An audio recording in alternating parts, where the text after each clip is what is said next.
6 p.m. Pakistan Standard Time. Assalamu alaikum. This is Radio Pakistan. The news read by Hassan Gilani. First, the headlines. Prime Minister has reaffirmed commitment to wipe out menace of terrorism from the country. Pakistan has signed MOU with Chinese firm to convert a thermal plant to solar power. 17 people have been killed in Balochistan, Khyber Pakhtunkhwa and Punjab due to heavy rain. Indian troops have intensified cordon and search operations, house raids and arrests across Indian illegally occupied Jammu and Kashmir. Protest demonstrations continue in Ladakh against Indian government's discriminatory policies. 52 more Palestinians have been martyred in latest Israeli attacks in Gaza. And now the news in detail. Prime Minister Mohammad Shehbaz Sharif has strongly condemned the tragic incident of killing of 9 bus passengers on a national highway in Noshki district of Balochistan. The incident happened after terrorists opened fire on a bus. In a statement, the Prime Minister said, "The nation stands with the bereaved families in this hour of grief." He said the perpetrators of this incident of terrorism and their facilitators will be punished. He sought report into the incident. The Prime Minister reaffirmed the commitment to wipe out the menace of terrorism. One terrorist ringleader, Salim alias Rabbani, has been killed and 2 other terrorists injured in an intelligence-based operation by security forces in Puner district. According to ISPR, terrorist ringleader Salim remained actively involved in numerous terrorist activities against the security forces. He was also involved in extortion and target killings of innocent civilians. He was highly wanted by the law enforcement agencies and government had fixed bounty of 5 million rupees on his head. However, during the operation, 2 brave sons of soil, Lance Havildar Mudassir Mahmood and Lance Naik Hasib Javed, having fought gallantly, embraced Shahadat. The ISPR in its statement said such sacrifices of brave soldiers further strengthen the resolve against terrorism. Interior Minister Mohsin Naqvi paid homage to 2 soldiers of the Pakistan Army who were martyred in the operation against terrorists in Puner district.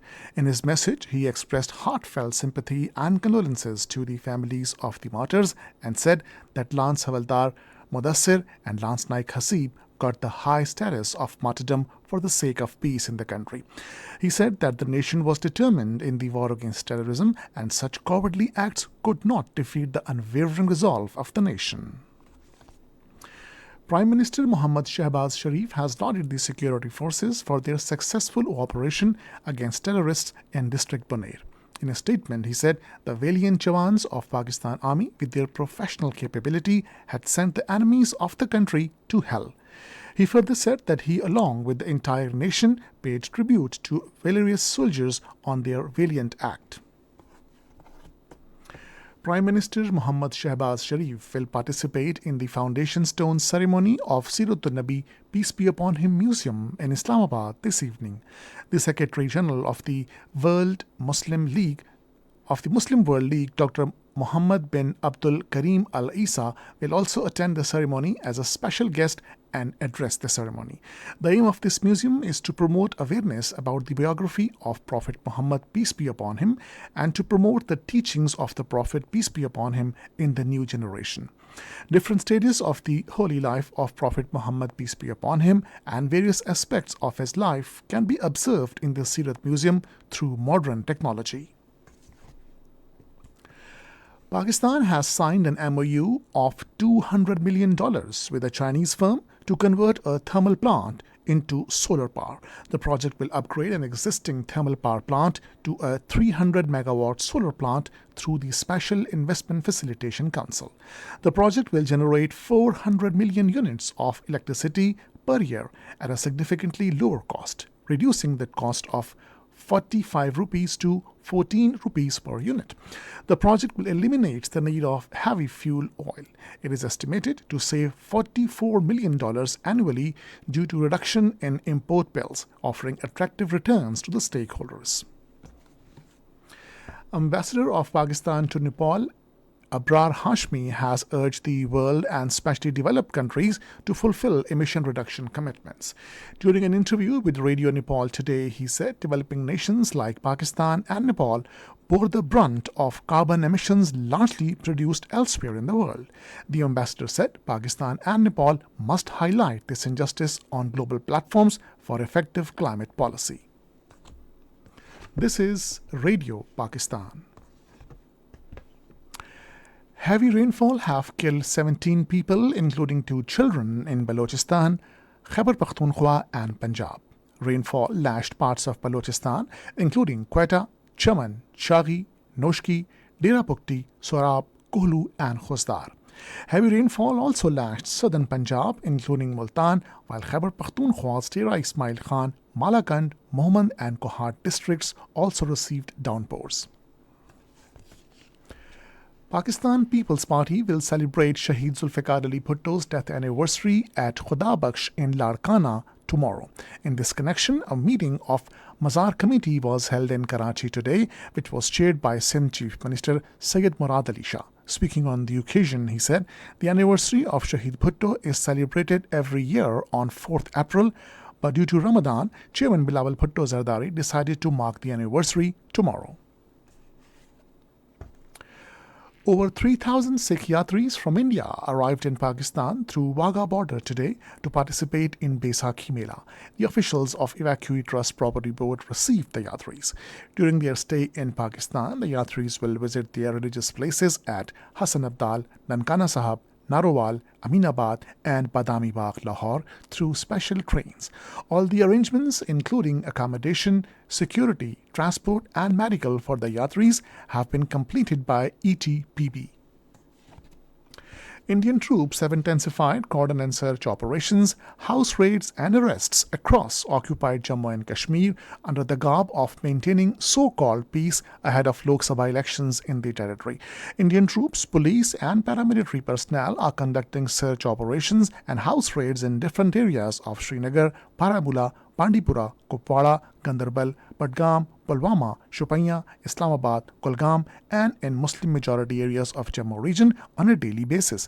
The residents of several areas told the media that the forces personnel abuse and harass the inmates, including women and children. During these operations, hundreds of youths have so far been arrested in the past 1 week in the occupied territory, while many had been summoned to police stations where they were subjected to severe interrogation. Protests are continuing in Ladakh against Indian Prime Minister Narendra Modi's discriminatory policies. After removing the special status of occupied Kashmir, Indian government is now repeating the same process in Ladakh. Residents of Ladakh are taking to streets denouncing Modi government's plans to centralize control from Delhi and implement new regulations. At the heart of the demonstrations is a fear of losing Ladakh's unique identity and facing potential environmental degradation due to proposed policy changes. 52 more Palestinians were martyred and 95 injured in the latest Israeli attacks in Gaza. According to Health Ministry, the total number of people martyred in Gaza since October last year has risen to over 33,600. At least 8 people have been killed in Ukrainian shelling of Russian-controlled town of Zaporizhia region. Russian officials said that 18 people were also wounded in the shelling. Meanwhile, China once again calls on all parties concerned to intensify diplomatic efforts for a ceasefire and to put an end to Ukraine crisis. In Australia, 6 people were killed in a knife attack at a shopping centre in Sydney today. Later, the attacker was shot dead by a police officer near the beachside suburb of Bondi. And finally, the weather. Rain with wind and thunderstorm is likely in Khyber Pakhtunkhwa, Balochistan, Upper Sindh, Islamabad, Punjab, Gilgit-Baltistan, Kashmir and adjoining hilly areas during the next 12 hours. Heavy fall and hailstorm is also likely at isolated places in Upper Khyber Pakhtunkhwa, Kashmir, upper and southwest Balochistan and upper northeast Punjab rainfall. Snowfall is also expected on high mountains in northern areas. And that is the end of the news. For more news and analysis, log on to our website radio.gov.pk and also watch live video streaming of our bulletins on the link facebook.com/Radio Pakistan News Official.